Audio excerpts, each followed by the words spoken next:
Who knows what evil lives in the heart of games? The Shadow knows. Hi, I'm the Shadow Knows, and I'm back with another Let's Compare video. Tonight I'm going to play the game Gyruss on the Atari 2600, the Atari 800 and the Commodore 64. And as usual I'll start with the 2600. And this is one of the few games that I actually played on an original card machine back in the days.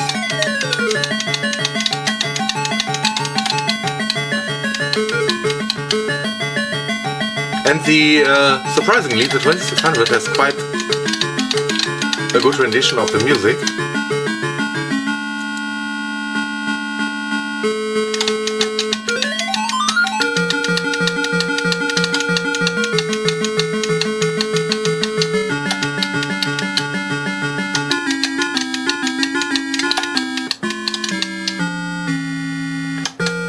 And I don't think the bonus weapon is included.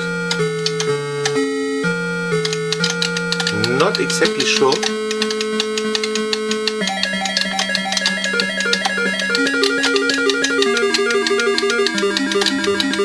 Alright. Must be able to hit it, yes.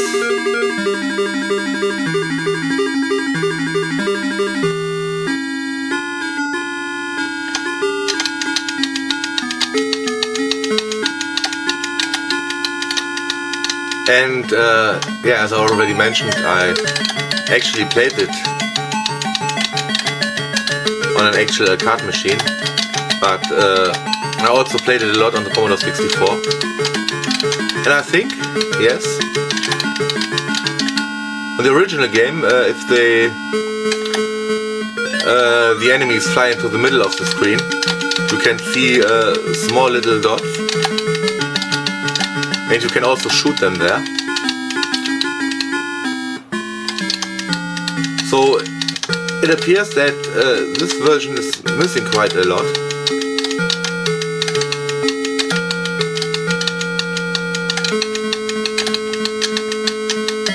But anyways, it's still not a terrible game. A little bit disappointing if you know the actual arcade version of this, but yeah, that's expected on the 2600.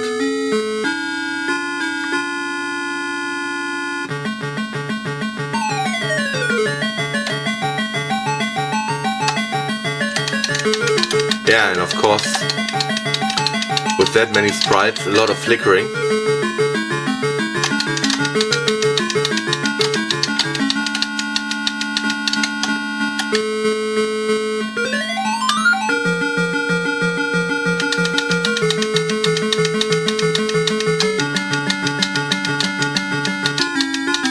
And for some reason I have a double shot right now.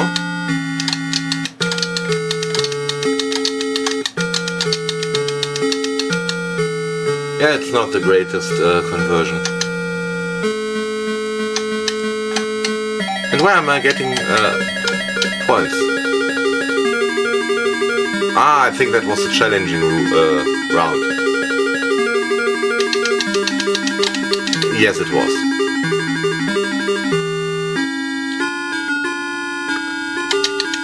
And the points I got were just the bonus.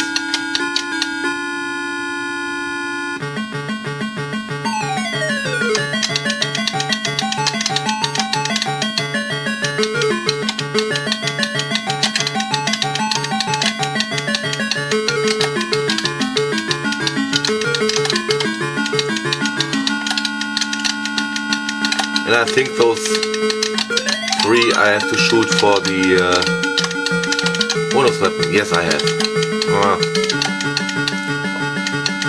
So they have included the bonus weapon, but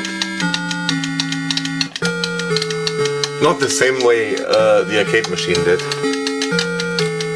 Probably because they had to recycle some sprites due to memory restriction on the cartridge.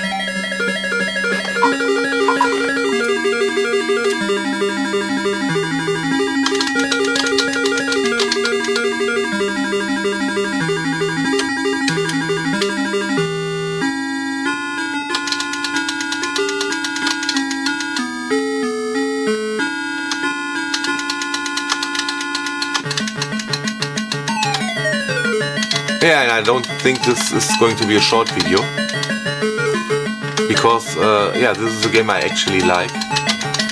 And what's the point? I already have the bonus weapon, and yes, there's only one bonus weapon.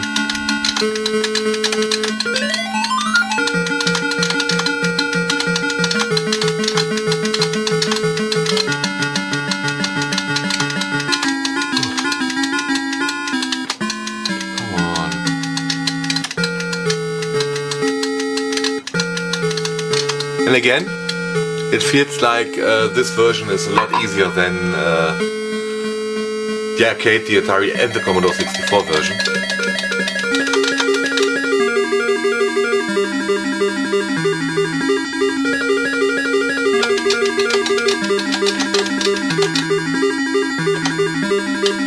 This is actually not that hard.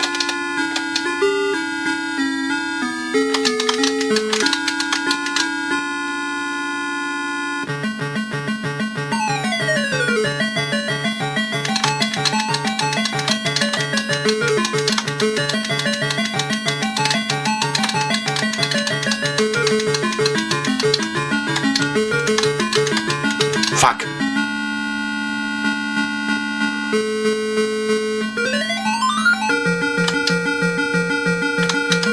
And I think that was my last life. No, it wasn't. It's a challenging stage again. Basically a bonus round.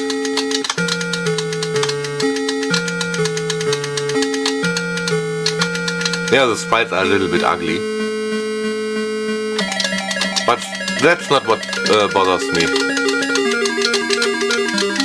In my opinion, this game is just missing too much. Yeah, but we can give them an A for effort, and the music is actually quite nice for the 2600.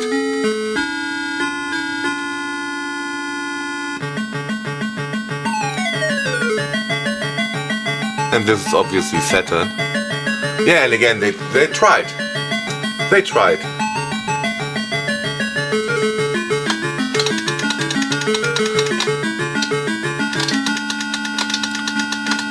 And I don't think this could have been done much better on the 2600. Okay, I missed the game over and restarted the game onto the Atari 800. Okay, back with the Atari 800 version. And the music sounds better, and it does have the proper writings on the screen. And yeah, the enemy spaceships do gather in the middle. This is much closer to the arcade.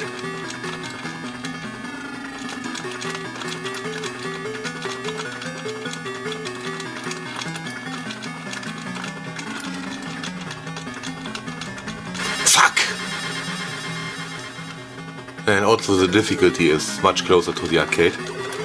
Yes, and this is also exactly like in the arcade. And I don't think they used sprites for the enemies. At least partially, I think it's a bitmap. And I also think they used quite a low resolution mode for that. Because they look a little bit coarse, low res.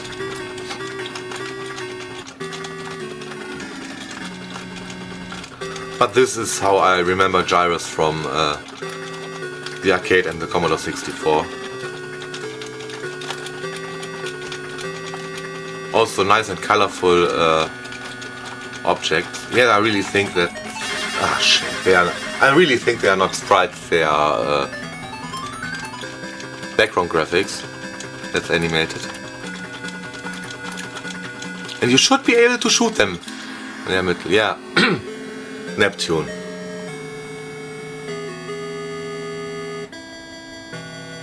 Chance stage. Not, I think on the NES version it's called challenging stage, or was it a different game? Yeah, this game also was released for the NES, but since I don't have an NES, I cannot show it, and I don't plan to buy one soon.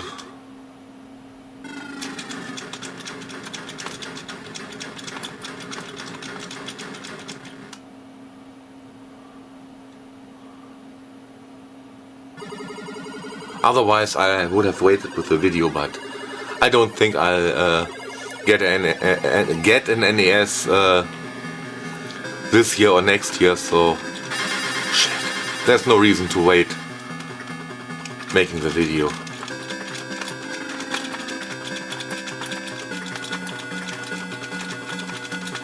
Yes, you can hit them when they are in the middle. Oh shit, come on!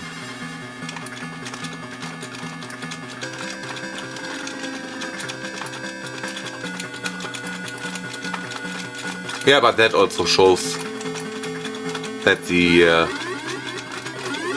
shit. I have another go. Yeah, I found the 2600 version much easier than this one. But I think I already mentioned that.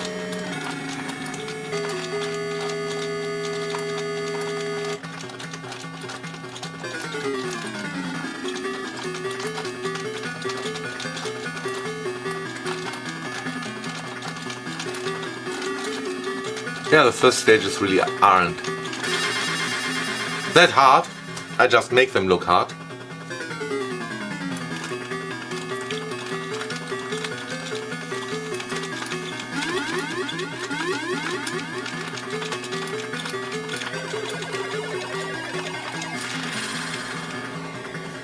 I don't know if it's me or if it's the game, but I don't like the collision detection in this too much. Maybe it's just me.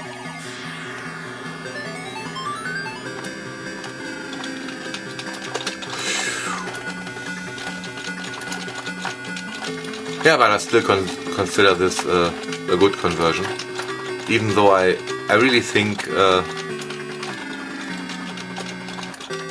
they used character or background graphics animation for that. And it feels a little bit slow or jerky. Not so much my player sprite, but the enemies feel a little bit jerky and not beef jerky.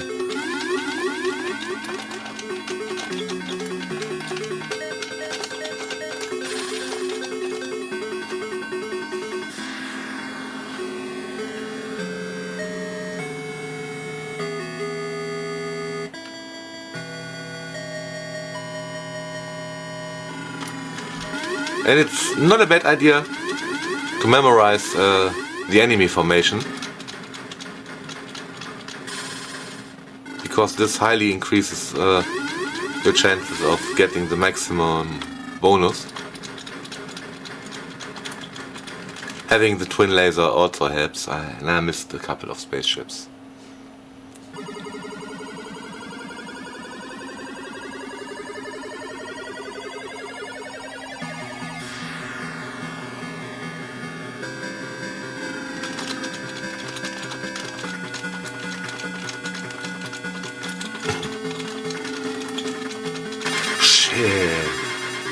I'm so useless at this game.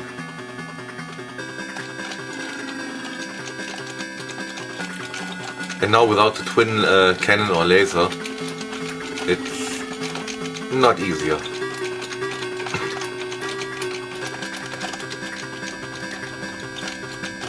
Oh my God. Shit!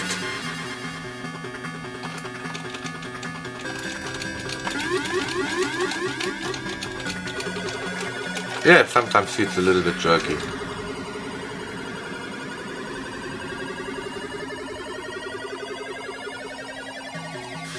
Two warps to Uranus.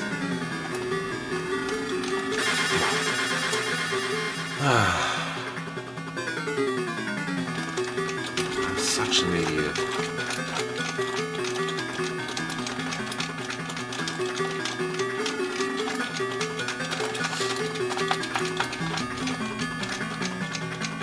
Maybe the best tactic is to try to just avoid them and shoot them in the middle. No, it wasn't.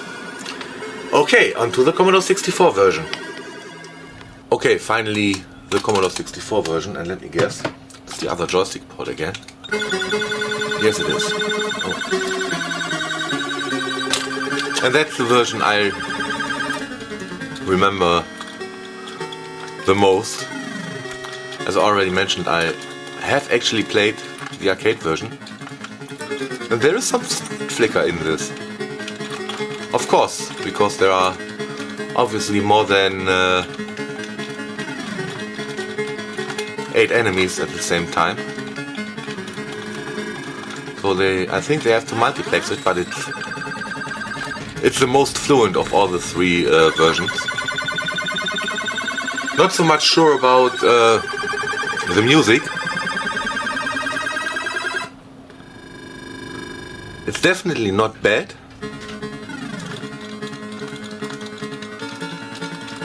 Oh shit.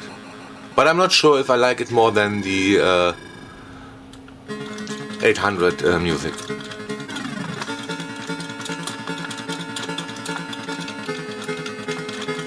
Yeah, but this is basically the one that I remember, and I think, I don't know if it stops at Earth, but I definitely reached Earth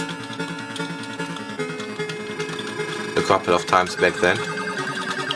Yeah, and you could imagine, this is another one of the games I got quite early after I got my Commodore 64, and yeah, this is again a serious upgrade from the games I was used to on the Atari 2600.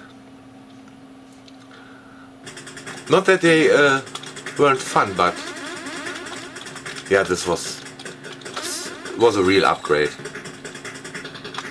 And the other great thing was that you didn't have to buy the games, you could just copy them onto a very cheap audio tape. I think a reasonable quality 60-minute tape, type 1, which is the cheapest one, and which is the one that's recommended by the manual, was about $2. Well, $2 was not little money back in the days. You could buy something with 2 German marks. But yeah, what was it? It was less than a pack of cigarettes.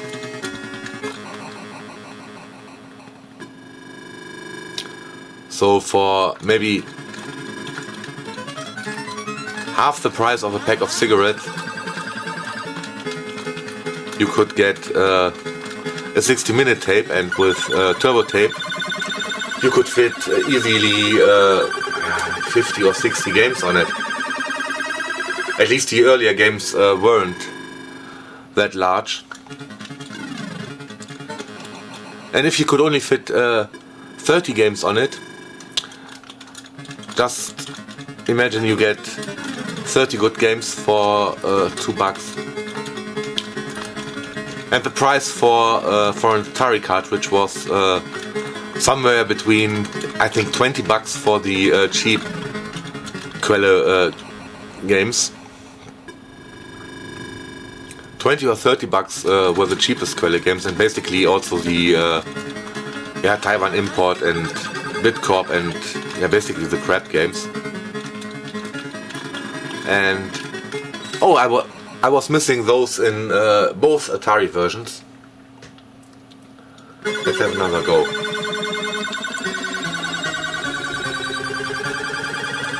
Yeah, and the most expensive Atari games, especially in 82, 83, they got a little bit cheaper in 84. Were over 100 German marks, so being able to get 30, 40 games for $2 instead of one game for, let's say, $60 was also a huge appeal from the home computers compared to not only the Atari, but I think that's also a reason why the NES never really took off here in Germany. I mean, I think it came out for Christmas '86, and I got my Commodore 64 in mid or late '85, not for Christmas, but earlier. I got the floppy drive for Christmas.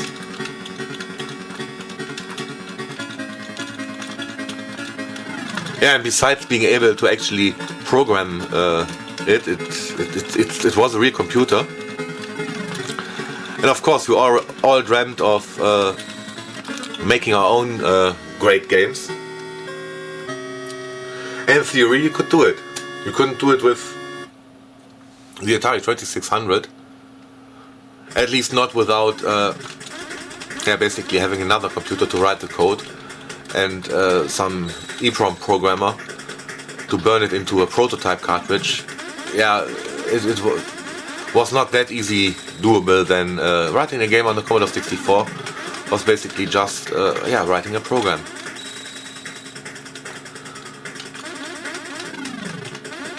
Yeah, but even if you had no ambition to program it yourself,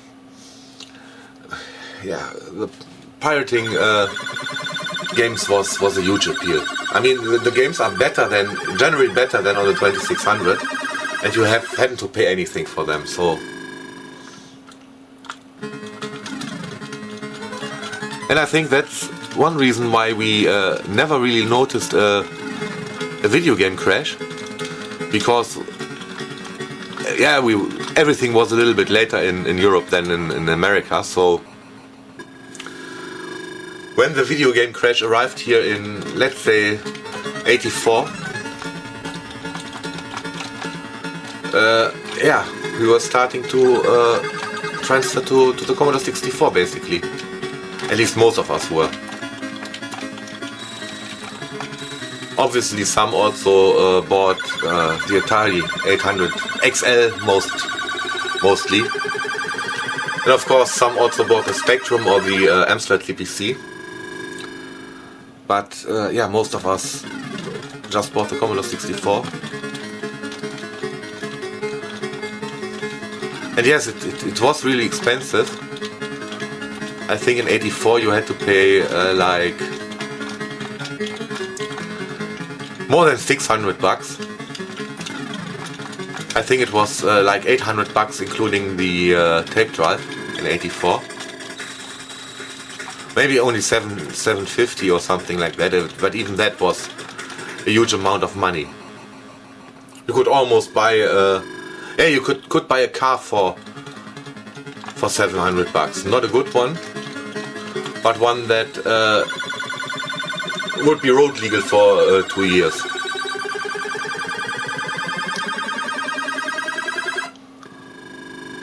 But then again, if you bought the Atari and 15 games, you still were cheaper with the Commodore 64. And you had better games, so yeah. That was one argument I brought up with my parents when I wanted the Commodore 64. That they didn't have to buy me games because I already had like 15 or 20 games on a tape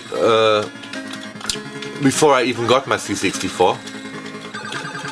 Because some of my friends and classmates got the C64 before me. Yeah, but I think I've played enough Gyruss. Definitely the Commodore 64 is the winner. Atari 800 version also not bad. And the 2600 version, yeah, again, considering what it's running on, it's probably also not bad, but it's missing quite a bit. Yeah, hope you enjoyed this video and thanks for watching.